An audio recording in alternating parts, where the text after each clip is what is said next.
अस्सलामुअलैकुम, आप देख रहे हैं डेली जंग हेडलाइंस। सुप्रीम कोर्ट में वजीर आला पंजाब के इलेक्शन पर डिप्टी स्पीकर की रूलिंग के खिलाफ केस की समाअत। डिप्टी स्पीकर के वकील इरफान कादिर ने सुप्रीम कोर्ट को अदालती कार्रवाई के बायकॉट से आगाह कर दिया। चीफ जस्टिस ने रिमार्क्स दिए कि हमारे सामने फुल कोर्ट बनाने का कोई कानूनी जवाब पेश नहीं किया गया। अदालत में सिर्फ पार्टी सरबराह की हिदायत पर अमल करने से मुतालिक दलाइल दिए गए। हमने ये फैसला किया कि मौजूदा केस में फुल कोर्ट बनाने की जरूरत नहीं। असल सवाल था कि अरकान को हिदायत कौन दे सकता है।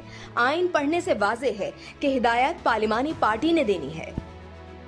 सुप्रीम कोर्ट ने फुल कोर्ट बनाने की दरख्वास्त मुस्तरद कर दी। हुकूमत ने अदालती कार्रवाई का बायकॉट कर दिया। वजीर आला पंजाब इलेक्शन केस में सुप्रीम कोर्ट से 3 जजों के बजाय फुल बेंच का मुतालिबा। कहा, अदलिया ने गौर के बजाय मुतालिबा मुस्तरद कर दिया। गुज़िश्ता रोज चीफ जस्टिस ने रिमार्क्स दिए थे कि फुल कोर्ट संजीदा और पेचीदा मामलात पर बनाया जाता है। मौजूदा केस पेचीदा नहीं, ज्यादा वोट लेने वाला बाहर और 179 वोट लेने वाला वजीर आला है।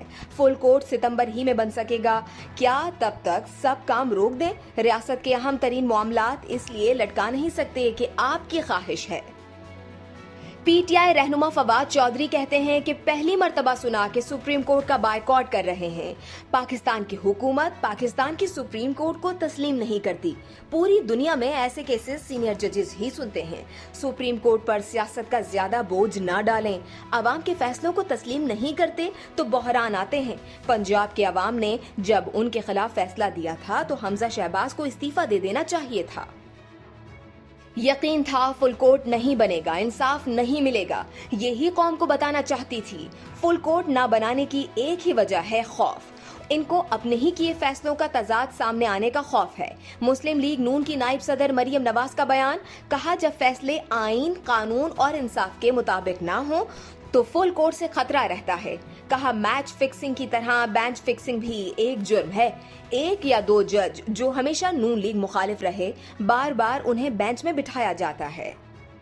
पीडीएम रहनुमाओं की प्रेस कॉन्फ्रेंस का एक जुमला तौहीन अदालत है। अदालती कार्रवाई मुकम्मल होने के बाद कहा गया बायकॉट करेंगे। पीटीआई रहनुमा शाह महमूद कुरैशी कहते हैं कि एग्जीक्यूटिव ने अदलिया पर हमला किया।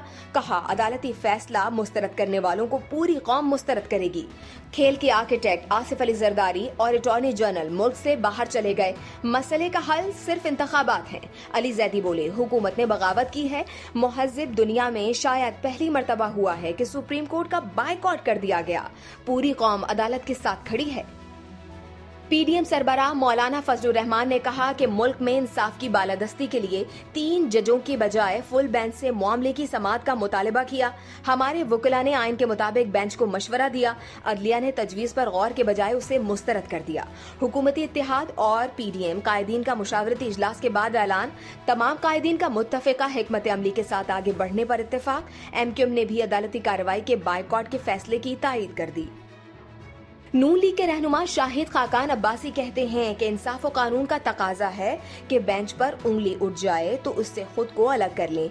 हमारी दरख्वास्त थी, पार्लियामान का मामला है, उस पर फुल कोर्ट बेंच तश्कील दिया जाए। फुल कोर्ट बेंच के फैसले को पूरा पाकिस्तान तस्लीम करेगा।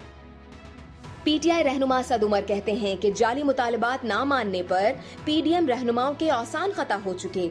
अदलिया को धमकियां और धौंस दिखाई जाने लगी। ये तीनों जज उस बेंच में थे जिसके फैसले से इमरान खान की हुकूमत खत्म हुई। मातम इसलिए कि उन्हें पता है कि अब उनके लिए कोई जाने की जगह नहीं। डॉलर अब तक काबू में ना आ सका। इंटरबैंक में कीमत रिकॉर्ड सतह पर पहुंच गई। इंटरबैंक में रुपए के मुकाबले में 1 अमरीकी डॉलर 233 रुपए का हो गया। कराची के मुख्तलिफ इलाकों में वक्फे से हल्की और तेज बारिश। गुलशन इकबाल का नाला ओवरफ्लो होने से 13 G1 और 2 में पानी जमा हो गया। लोग अपनी मदद आप के तहत बारिश का पानी निकाल रहे हैं। मुतासरीन की हुकूमत से आर्जी रिहाइशगाह की अपील। यूनिवर्सिटी रोड के मुख्तलिफ मुकामात से भी पानी निकाला ना जा सका। महकमा मौसमियात के मुताबिक मानसून का कम दबाव कमजोर होकर सर्कुलेशन में तब्दील हो गया। आज और कल कराची समेत सिंध के अक्सर मुकामात पर तेज और मुतदिल बारिश का इम्कान है। रावलपिंडी में गुज़िश्ता रोज 96 मिलीमीटर बारिश के बाद नदी नाले बिफर गए। सड़कें और गलियां तालाब का मंजर पेश करने लगी। पानी घरों और दुकानों में दाखिल। मजीद बारिशों की पेशगोई के बाद शहर में हाई अलर्ट जारी। रावल डैम में पानी की सतह बुलंद होने के बाद स्पेलवे खोल दिए गए। पेशावर में कोरोना मुस्बत केसेस की शरह 9% हो गई। लाहौर और सरगोदा में 7.5% और इस्लामाबाद में शरह 6% रही। कराची में शरह 1.5% से ज्यादा रही। मुल्क भर में कोरोना से एक शख्स का इंतकाल हुआ। मुस्बत केसेस की शरह 3% के करीब रही। 371 नए केसेस रिपोर्ट। बांग्लादेश ने महंगाई के पेश नजर IMF से $4.5 अरब कर्ज मांग लिया। बैरूनी अदायगियों और बजट सपोर्ट के लिए IMF को खत लिख दिया। बांग्लादेश का करंट अकाउंट खसारा 11 माह में 17.20 अरब डॉलर रहा। जून में महंगाई की शरह 7.5% रही। और गुलूकार अदनान समी खान ने अपने चाहने वालों को बड़ा सरप्राइज दे दिया। गुलूकार ने पिछले दिनों अलविदा कहकर मद्दाहों को शशो पंज में मुब्तला कर दिया था। अब उन्होंने मौसीकी की धुन पर अलविदा कहकर अपने नए गाने का टीजर जारी कर दिया और कहा कि ये मेरा अंदाज है अलविदा कहने का। आप देख रहे थे डेली जंग हेडलाइंस। मजीद जानने के लिए सब्सक्राइब कीजिए डेली जंग YouTube चैनल और लाइक कीजिए डेली जंग Facebook पेज।